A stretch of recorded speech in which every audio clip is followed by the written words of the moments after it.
Hey, what's up, everybody? This, of course, welcome to another episode of the Victorious Ones podcast, the place where gaming meets comics, meets sports, meets movies, as well as, of course, along with music as well as inspiration. Of course, I'm your host, King Von Jr. You can follow me on social media of course, on Twitter/X at 301 King Von Jr. You can follow the show's Twitter page or X page at Victory Pod One.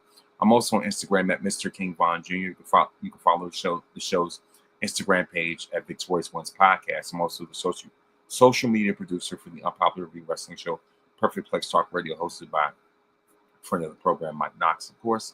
And so there's a lot to really tackle. Definitely want to cover some of the ground that didn't cover up last week. And so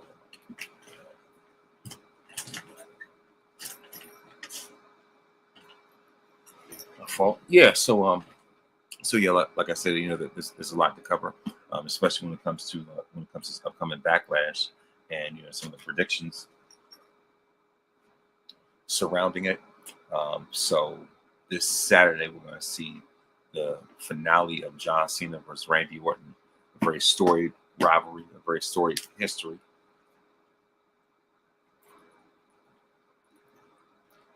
Both have highly decorated careers, both in their own right. Both first ballot Hall of Famers, headliners in their own right, in their own aspect. Of course, we're going to talk about that, and also, just a disclaimer. And of course, we're going to talk about entertainment news, especially sports news, especially when it comes to, especially when it comes to these playoffs with the NBA. They've really been heating up. And another thing I want to mention is congratulations to Outkast, Salt and Pepper, Cyndi Lauper, White Stripes, Soundgarden, let's say Chubby Checker as well. So congratulations, to those that have been selected to go to the Rock and Roll Hall of Fame for the class of 2025. Obviously the headliner, especially Outkast, as well Salt and Pepper. You know what I mean? So as far as that, congratulations to each and every one of those. Congratulations to each and every one of those inductees. That have received this honor. Several of them are overdue. You know what I mean? And so I think it was only a matter of time before Outkast were going. It was shooing anyway. Salt and Pepper, very very much well deserved as far as pioneers when it comes to female rap. So like I said, congratulations to each and every one of them, and also I want of course I also want of course it's been announced that the NFL draft in 2027 is going to be here in Washington D.C. At the National Mall. So as far as that's major news in itself. Now, when it comes to NBA playoffs, though, that's definitely been quite the roller coaster. As in the first round, we've seen Ant-Man and the Timberwolves dismantle the Los Angeles Lakers in 5 games. So it's Lakers in 5 in the wrong aspect. As they eliminate the Lakers, in very dominating fashion. You also saw the Indiana Pacers dismantle the Milwaukee Bucks, and I believe that Giannis's days in Milwaukee are numbered. I certainly believe that might as well have been his farewell game. A triple-double and a loss, and the way they did it, the way it happened, it's not too much time left for him over there. But of course, moving on from that, we saw that the Clippers thankfully got eliminated. So now we're moving on to the second round. So, since the Knicks had come back against the Celtics, and the Knicks are definitely surprising in many ways. They're definitely having a resurgence in more ways than one. That was now my bingo card for them to have to come back like that against the Celtics. And also, we see that that it looks like the Pacers are en route to possibly sweeping the Cavaliers. So the way they've been beating them, and the Warriors beat the Timberwolves without Steph Curry. But yeah, like I see the Warriors upset the Timberwolves without the franchise player. So I'm going to some the recap of playoffs so far. Don't mind. Results. As of right now, it is currently halftime when it comes to when it comes to the Knicks and Celtics right now. And so the Knicks are up 1-0 as far as the series is concerned. But right now, Boston is up at halftime. So as far as this week, so so as far as this week, as far as recently, uh, we see that the Knicks beat the Celtics in overtime, as I just mentioned. The Pacers beat the Cavs 121-112. The Nuggets beat the Thunder of course on Monday 121-119. Of course, as I said, the Warriors beat the Timberwolves 99-88 without Steph. As far as the first round, so the Nuggets eliminated the Clippers, the Wolves eliminated the Lakers, the Warriors eliminated the Rockets, the Celtics eliminated the Magic. Go figure. I guess pretty much they figured that was going to happen. But yeah, like I said, so far, as far as that's concerned, that's what's going on when it comes to NBA playoffs. And the thing is, Ant-Man is definitely, even in spite of this game one that just happened with Golden State, it looks like Ant-Man has become the legend killer in his own right, and he's on the Randy Orton Legend Killer tour.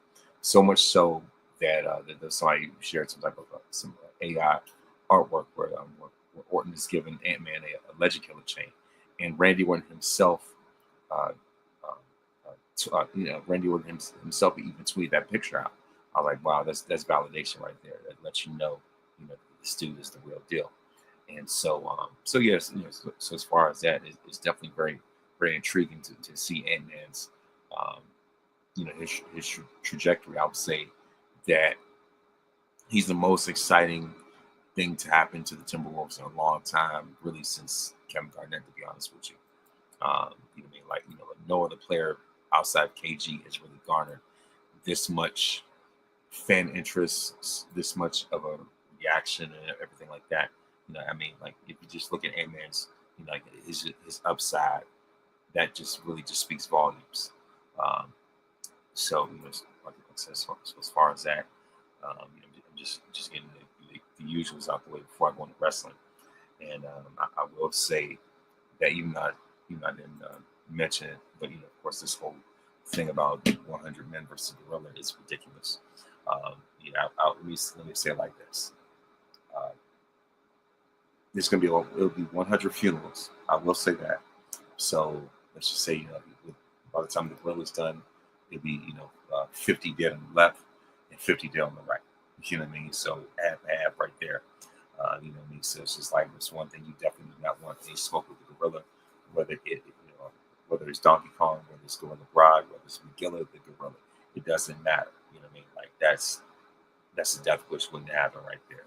You know what I mean? So even though there was a list of people that you could definitely see going up against a gorilla, whether it's 2009 Randy Orton, Tribal Chief Roman Reigns, I said Brock Lesnar was on the list. They had the Pistons teams from 1989 and 2004. You know what I mean? And even a TNA Kurt Angle, Prime Kurt Angle. I'm not going to use the other nickname that they gave him, but it was definitely like quite a list. But at the same time, like I said, it's just like the chances for 100 men to take down, take down, an animal like a gorilla. It's like you have a better chance fighting against a lion than that. You know what I mean? So it would definitely be, like I said, 100 funerals. I will say for sure. You know what I mean? And think about it, of course. I think it was a great, viral, trend that happened. I thought it was very entertaining. But I will just say, it's just like unless you have an AK-40, unless all 100 men have AK-47s and shotguns and things like that, going head on, the chances ain't looking too great. For one, I will say that, you know what I mean. So as far as that at least those are my thoughts on it. And also, of course, now that the particulars out the way, I'm definitely gonna be seeing Thunderbolts this weekend. If I can squeeze in time to see Sinners as well, it's back to back. I'm looking forward to doing that. But I know last weekend I was on a youth retreat for my church. That's the reason why certain things I got kind of missed out on. But I did get a chance to to get a recap. What happened on Friday Night SmackDown. So I'm going to the results for that. And Friday happened to be The Rock's birthday as well. Of course, there's no sign of the quote unquote final boss. Even though that whole thing ended by the time we got to WrestleMania. And I just, caveat, I will say that interview was ridiculous. That interview was absolutely insane. You can definitely tell that The Rock was just absolutely BSing on that one. Even though he is the great one, even though he is the final boss, I mean, he's definitely had his fair share of delusions, and made some very questionable decisions in more ways than one. But that aside, I will go into the results for Friday Night SmackDown, as we see LA Knight versus Damian Priest. Solo Sikoa, causes qualification in this match, and so it looked as if Damian was in control until LA Knight countered Damian Priest's old school, which is what he took from Undertaker, and hit a side suplex. And so even though it was a pretty solid match, but it's just like but other than that, Solo, like I said, interfered and caused DQ to run the ending. So it looks like there's going to be a feud between LA Knight and Jacob Fatu, if that's the case, down the line. Especially since Jacob won the title at WrestleMania, so he's the reigning United States champion. Happy about that. Then we have Pretty Deadly versus Fraxium. It was definitely a great match. So Fraxium ends up winning against Pretty Deadly. It was a nice match. I will say that. The Miz versus Aleister Black. My goodness, Aleister Black might as well have decapitated the Miz with that kick. I mean, it would, especially with the way that he cartwheeled out the skull crushing finale, hit that spinning knee to just, in the words of Steve Wonder, knock the Miz off his feet. And of course, that's when he hit the Black Mass after overcoming the distraction from Carmelo to get the win. I mean, like the Miz fell like a brick wall. I mean, when you talk about the way he sold that kick, that kick was lethal. I mean, I'm glad to see Aleister Black, back in WWE. And of course, he lost to see Zelina Vega. Of course, the women's United States champion against Piper Niven, and the winner of this match, Zelina Vega. And of course, we see that Chelsea Green was in mourning, and so, of course, like I said, Zelina hit the win after Chelsea Green accidentally hit Piper Niven when she was trying to when she was trying to interfere. So when Chelsea Green was trying to interfere on behalf of Piper Niven, she accidentally hit Niven, during interference. So of course, Zelina Vega took advantage of that and won. So next we have Rey Fenix versus Santos Escobar, and the winner of this match, Rey Fenix.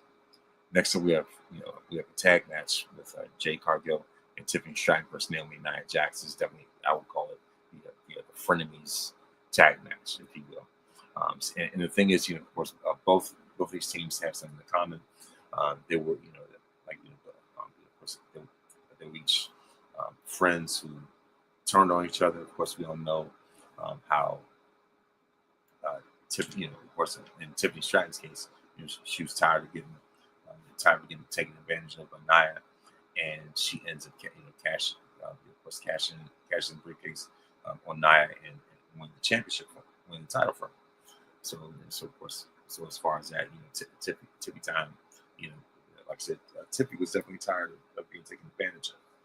Meanwhile, of course, meanwhile, Tiffany teams up with Jade, and so we all know about Jade's history with Naomi, and of course, Naomi pushing Jade, pushing Jade in the car, and and having a sideline. So as far as that, there's definitely a revenge match, and so of course,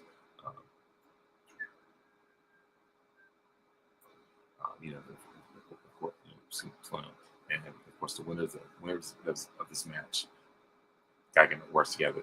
The winners of this match, Jade Cargill and Tiffany Stratton. And the biggest moment of this match was when Jade powerbombed Nia Jax for the win.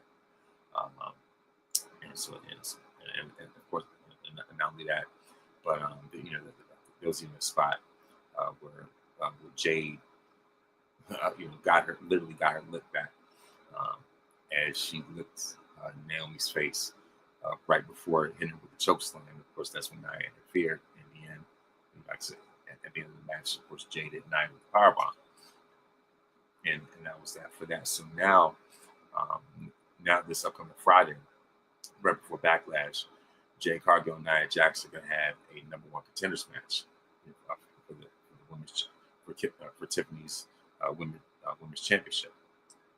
And so as far as that, I would say that this is definitely a very solid SmackDown, overall. And then, of course, the highlights I would say Aleister Black kicking his head off, Jade and Tiffy defeating Naomi and Nia, especially with the powerbomb from Jade. So as far as that, it's just like other than that, not too much to really write home about. Now it's time to move on. Now it's time to move on to Monday Night Raw. I said there was more excitement out of Monday Night Raw. We saw what Becky Lynch had to say ahead of her Women's Intercontinental Championship match against Lyra Valkyria.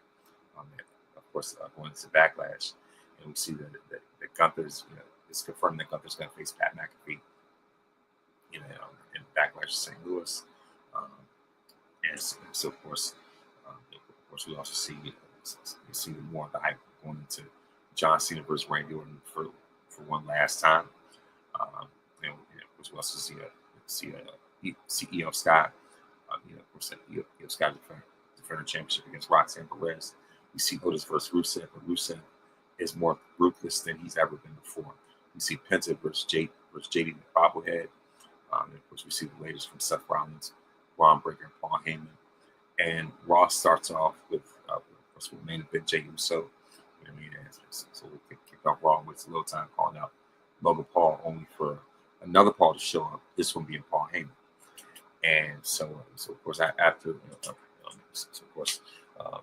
I will say that Paul Heyman definitely crashed out. This is the most passionate promo I've ever seen out of him. When I say that, this was Heyman's way of justifying his actions by reminding the world of the impossible position that CM Punk put him in at WrestleMania, where he had to take the side of his longtime best friend and align himself with Punk. All in honor of that favor.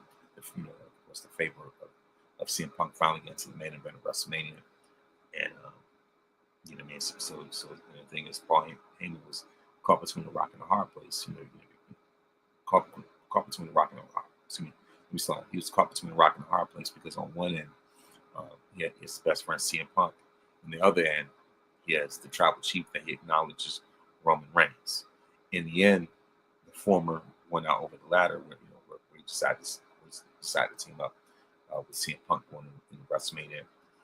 And the thing about it, that we know that as I mentioned, as we talked about before, going with my WrestleMania review, Paul Heyman symbolically gave CM Punk the kiss of betrayal, and it was a Saturday right before Easter Resurrection Sunday. We all know how it went down.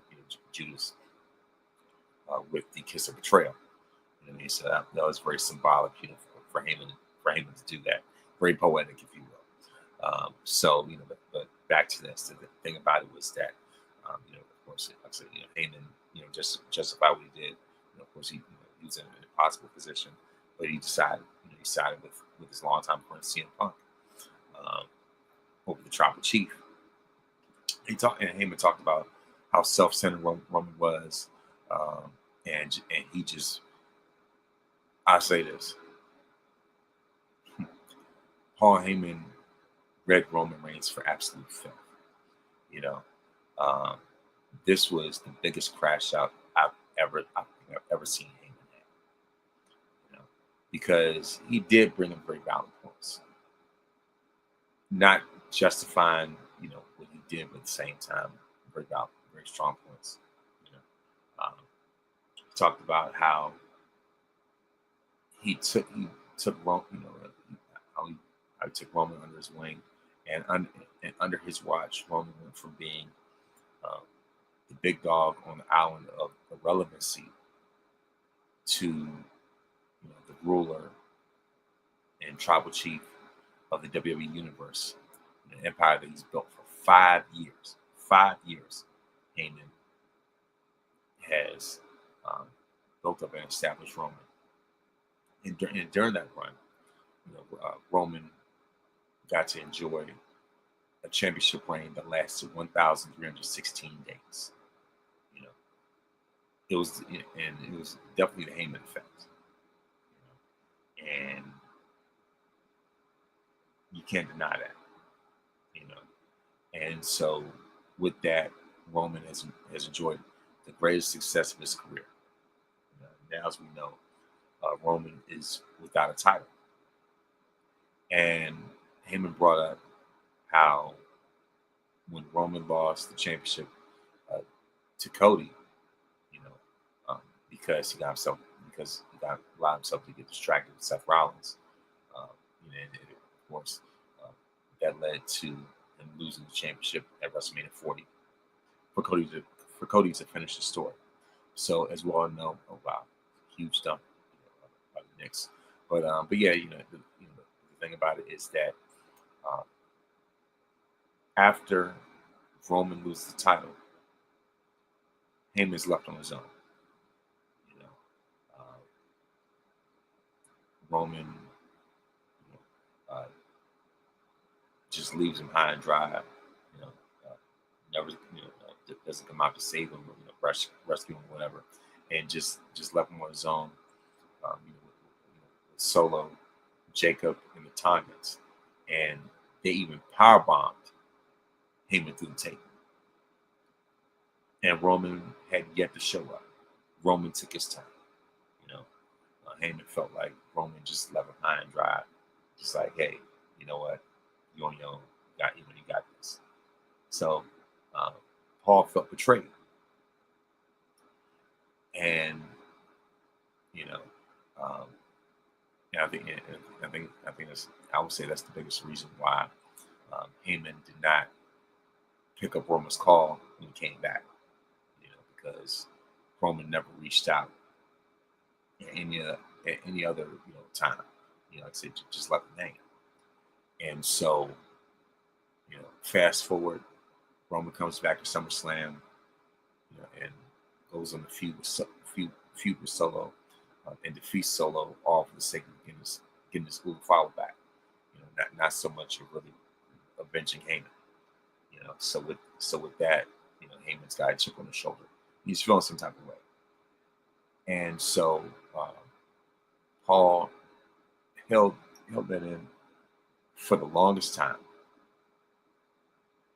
until it's time for him to just absolutely explode and crash out. Because he was just fed up with it. And that, and like I said, the way that meltdown happened, it's so and the thing is, he was addressing, addressing Jade Uso, because Jade didn't like the way that the way that Paul turned on his cousin, and so, and of course, and that's the reason why Heyman, had to tell Jay about Roman. It's pretty much had to tell Roman about himself, just about. And so it's just like, and I'm slowing. And by the way, thank you very much for the all 12, of the viewers by way of Twitter /X. And so it's just like, and the thing about it was that, Paul Heyman just left everything out there. And so Heyman also said that the Braun Breaker was phase 1 of their plan, and phase 2 is the World Heavyweight Championship with Seth Rollins needs the power and control that it brings. And he told Jay that he didn't have the power, and You know, and the thing is, he wasn't able to uh, control. You know, like the thing about it is that you know he was telling Jay that he doesn't know what it feels like to to have power and control. You know, what I mean? Like he's pretty much telling Jay that he's weighing over his head. Um, this was an extraordinary, you know, you know, line of business for for Paul Heyman. And so the thing is, he was absolutely right in his assessment of Punk and Reigns, and the passion which he spoke conveyed just how much he believed what he said. Just conveyed his convictions. Um, and so from there, Heyman laid out the foreseeable future of his partnership with Seth Rollins, and Braun Breaker. And what the next step was going to be. What's the next step was going to be the World Heavyweight Championship. And it's just like it was definitely a very effective segment, because Paul Heyman um, has held this in for the longest time, and so now that the bloodline is officially finished, no more remnants of it at all whatsoever. Heyman's like, you know what? Let me tell you how I really feel. You know, um, it's just like it's just a masterpiece. And of course, Heyman's biggest words, which Jade said, was that you don't know how to yield that power and control. That's really what it was. Then next up, we have Penta, Penta versus Jade in the bobblehead. The winner of this match, of course, the winner of this match is Penta.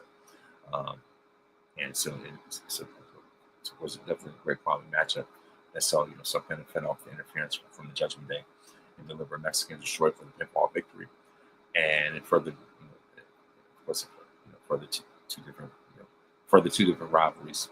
Of course, featuring Penta while providing the show with some great in-ring action. So, of course, Finn Balor ended up leaving his teammates high and dropping, getting caught up by the referee and ejected from ringside. And only adding to the expectations, that Finn's days in the Judgment Day are drawn to an end. And we definitely see this starting to wrap up, especially with Liv Morgan taking that break. So, of course, without Liv being in the picture, the Judgment Days, days are really numbered at this point. Then we have Sheamus versus Austin Theory. Austin Theory's the punch bag that set up by Grayson Waller, and I'm like, it's only a matter of time before they eventually break up. They've been teasing this for a year, so eventually it's time for Theory and Waller to just get this over with. Then we see Karrion Kross, and of course, to join Kathy Kelly for a promo, where his growth connection with audience was definitely on full display. And so he calls his fans bad guys. So that's going to continue to get him over with the WWE Universe. And so, so as far as that, next up we have Lyra Valkyria and Becky Lynch face to face ever since Becky's heel turn. And so, of course, going into their Women's Intercontinental Championship match at Backlash, Becky Lynch and Valkyria, came face to face in the center of the ring. And when I say this, that they're definitely fireworks. They definitely were. They left nothing unsaid. And of course, we saw that Becky lash out the fans for booing her. Then took credit for all Lyra's success over the past year. Of course, including Lyra becoming the Intercontinental Champion. And of course, Becky believed that Lyra became the champion, pretty much because she let it happen because she was out. This brought out the champion herself, who called the man the queen of recycling. A reminder that there was Valkyria who made history, the first women's Intercontinental Champion. So clearly Becky was not a fan of that. And we saw that that Lyra and her former mentor came in blows, and of course, ending with Lyra delivering Nightwing, the Nightwing, before she stood tall over her predecessor. Of course, ahead of the title match on Saturday. And I definitely enjoyed this segment. I will say this because this is definitely a great way of elevating Lyra in ways that she's never been elevated before. And next up, we have Io Sky versus Roxanne Perez. I definitely enjoyed this match. And it's definitely a sign of things to come for Roxanne now that she is on, now that she's on the main roster at this point. So it was definitely a very smart wrestling match. And of course, Roxanne Perez engaged in a show of respect, with the genius of the sky, only for Julia to attack Io after the match. Then, of course, there was a 2-on-1 beatdown that took place, and of course, it ended up standing tall. Um, and it was definitely a great showcase for Roxanne Perez, who continued to prove that her excellence is not limited to NXT. So Roxanne shows that she can make the transition from NXT to the main roster very well, if anything. And so of course, Roxanne is squared off against some of the standard bearers in WWE, including Bayley, Rhea Ripley, and Io Sky herself. And Roxanne has never ever looked out of place. I mean, she lasted in the Royal Rumble for an entire hour. She's definitely a star in the future. You know what I mean? And of course, for the sake of the women's division, you could very much say that she's a star now as well. So I would say that was definitely a great showing for Roxanne Perez. Next up, we have Otis versus Rusev. Rusev is more focused and dangerous and ruthless than he's ever been before, seen before. So this match was pretty much an extended squash match. That we saw Rusev just dominate Otis. So later on, we saw Otis trying to get something that resembled a comeback, but the Bulgarian Brute was definitely shut that down and forced a submission with the accolade. Of course, afterwards, Akira Tozawa stood up, still first front Otis, only to get a beat down himself. Then Rusev further punished Otis with another accolade. He held on until the Raw GM Adam Pearce, of course, Adam Pearce showed up and made sure that Rusev broke the hold. A great reintroduction to the destructive nature, the destructive force of Rusev. So if anything, it's going to elevate Otis and make him look better, and definitely bring elevating Rusev himself. So of course, we finally see Pat McAfee and Gunther go face to face ahead of the match of Backlash. And so the big thing was that Pat McAfee questioned Gunther's focus and claimed he was soft. Gunther responds by vowing to choke up Pat, and of course said the former NFL punter, of course, has his undivided attention. So I would definitely say this is a great promo segment, and it definitely brought the best out of Pat McAfee. And to see him be in a more serious, passionate position, it's definitely a far cry from what he does, as a commentator. And last but not least, we have Jey Uso versus Seth freaking Rollins.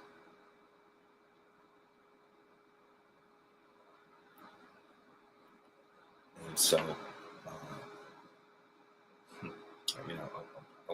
I will say at least for a moment or two, it looked like it's maybe the case as a challenger at Jey Uso very going later in the event. And so, of course, Jey Uso in the championship grip, combined with the world title appearance with Sami Zayn defending Seth Rollins and Braun Breaker spear Sami Zayn, pretty much by the spear in the half. It was the arrival of CM Punk that saved the WWE universe from Raw's main event from the title. Of course, Seth Rollins, but CM Punk came in to save the day. As we saw, the CM Punk drew a DQ victory for Seth Rollins in avenge Heyman's betrayal, of course, at WrestleMania 41. And so of course we could definitely see, eventually, even more out of Punk versus Rollins. And Jey and Seth definitely had a banger in their own right.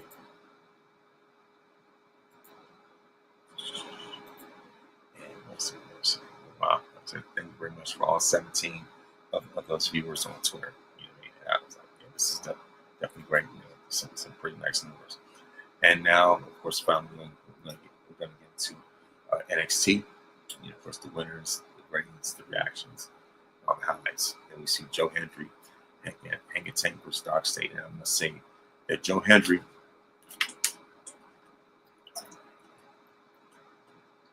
has made tremendous and monumental impact since going to NXT. You know, they're still the team they champion. But you know, of course, in the end, Dark State ends up defeating Hank Tank and Hendry. Next up, we have Kalani Jordan versus Zarya. And the winner of this match is Zarya. Next up, we have a battle royal to determine the number one contender.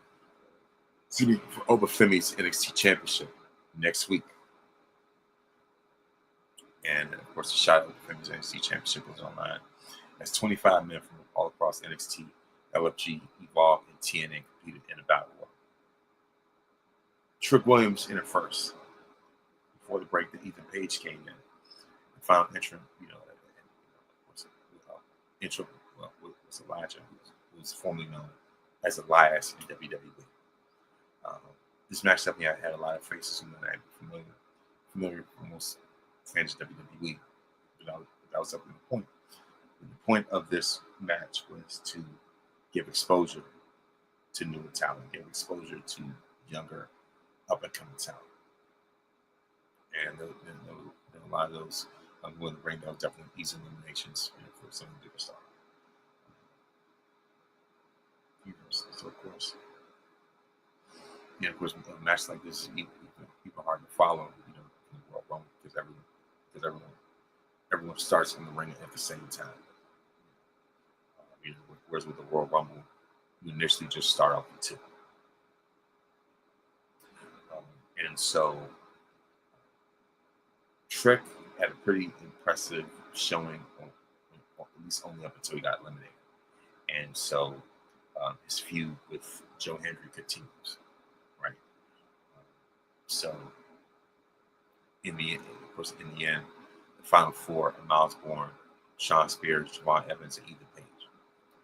And of course, in a very shocking ending, very surprising ending, Miles Bourne ended up getting the win from the quarter catch crew by eliminating Ethan Page and Sean Spears.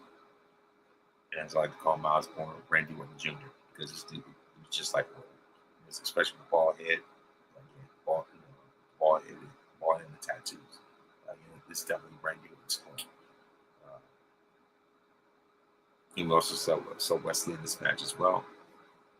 But yeah, like I said, in the end, Miles Bourne is the number one contender, and nobody can take that away. And we also see that Brooks Jensen took himself out of the battle royal, eliminated himself.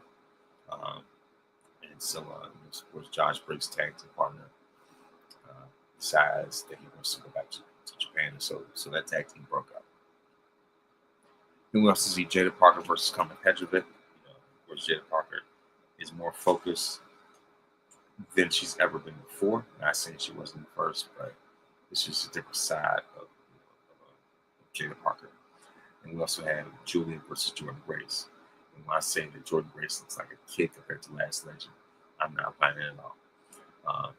The Juggernaut herself, of course, Jordan Grace ends up defeating Julia.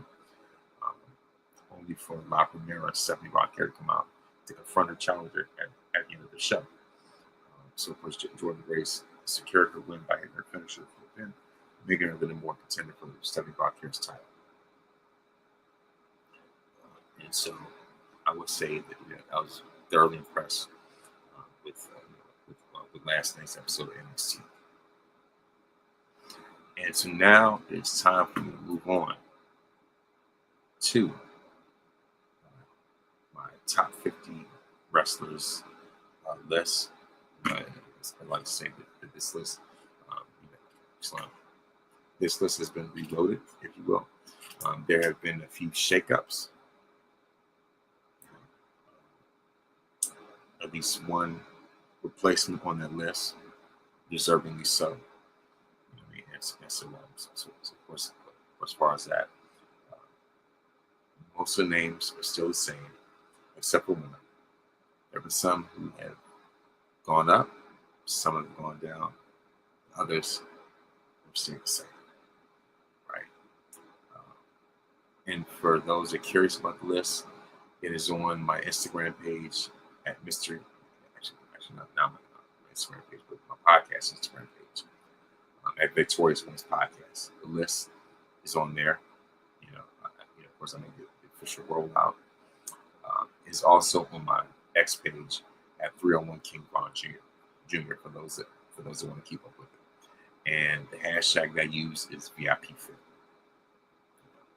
In honor of the 50 greatest wrestlers of all time. So I will say that there are quite a bit of surges as far as wrestlers whose career have made monumental surges. Roman Reigns has shot up significantly on that list. Kurt Angle has moved up on the list. Naturally, HBK, Brett, and even Hogan have gone down by at least one. Not much to really complain about. And I'm going to see even more feedback on this list, pretty soon. You know what I mean? So I will say that this was definitely a passion project. Something I'm certainly proud of as far as putting it together. And and like I said, when it comes to this list, the usual suspects, of course, you have Stone Cold, Rock, Undertaker, Shawn Michaels, Ric Flair, Bret Hart, Roman Reigns, of course, Kurt Angle, Randy Orton, Jade, right? And so, like I said, I did, at least, go through a bit of a shake-up when it came to this list. Especially when it's time for me to reevaluate where some of these wrestlers stand all the time. And so I would say that I've been impressed with the list. It took a lot of hard work. It took a lot of time. It took a lot of dedication and passion to put a list together like that. So for those that want to check out the list, like I said, it's on my Twitter. It's a thread at 301 King Von Jr. So for those, like I said, for those that want to see this list and really kept a close eye on it, thank you very much. Really appreciate it. And so, so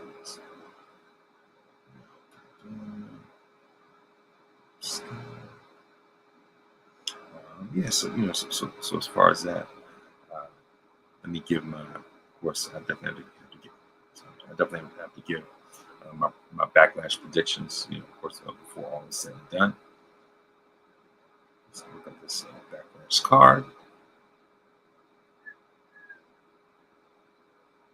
So, as we all know, the Backlash 2025 takes place in St. Louis, as well known as Randy Orton's hometown. And so, there are only 5 matches in the card. John Cena versus Randy Orton for the Undisputed WWE Championship. Lara Raquel versus Becky Lynch for the WWE Women's Intercontinental Championship. Pat McAfee versus Gunther.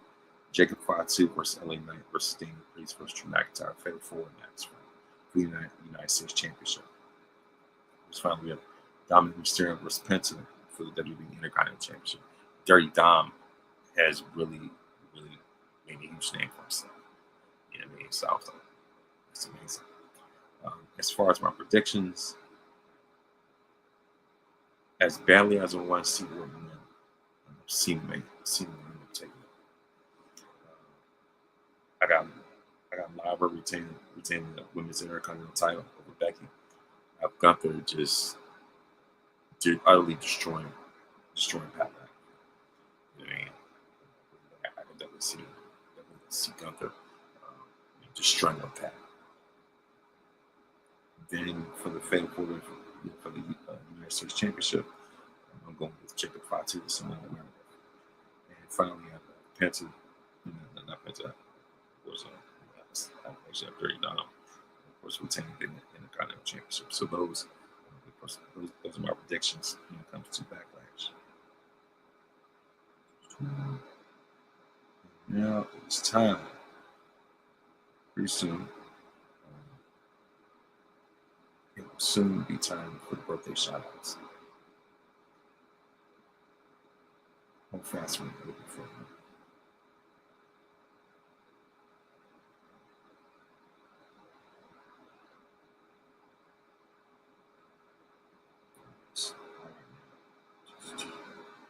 So now it is time for the birthday shout-outs. Vanessa Bryant turned 43 on May 5th, Cinco de Mayo. May 6th, Say Hey Kid Willie Mays, of course, would have turned 94. Meek Mill turned 38. Chris Paul turned 40 on May 6th. On that same day was NXT Rising Star Lash Legend turned 28. On May 7th, the late great Owen Hart would have turned 60. Kevin Owens turns 41.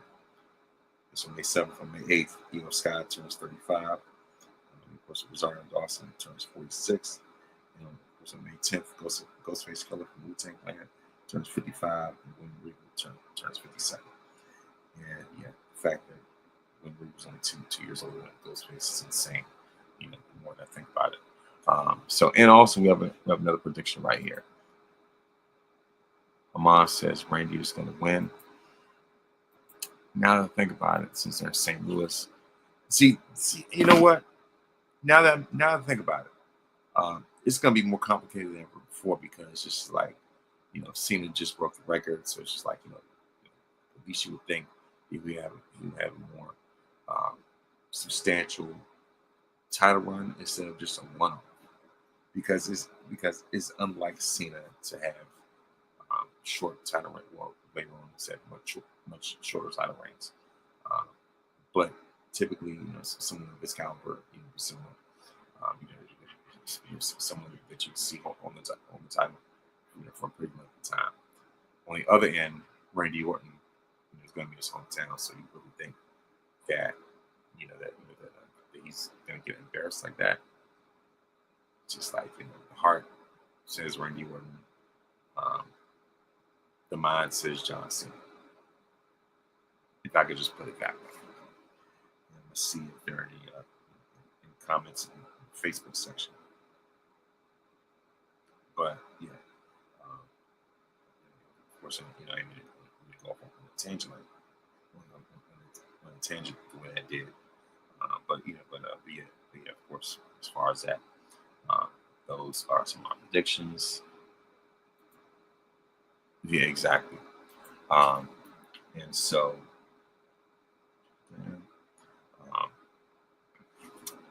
of course, that's it when it comes to my birthdays. And before I go, I would like to give a word of wisdom, and that is when you're willing to give God all that you have, with a willing and giving heart, God will multiply what you have, to be a blessing to other people. The same way that the little boy gave Jesus his lunch, Jesus took that and blessed it and multiplied it, to be a blessing to other people. So if you are open and willing to give God, all that you have to be a blessing to other people, God has a way of multiplying that the same way.